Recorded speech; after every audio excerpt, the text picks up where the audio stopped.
The loveliness of Paris seems somehow sadly gay.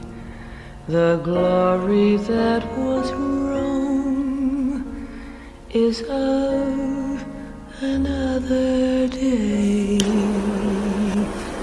I've been terribly alone and forgotten in Manhattan.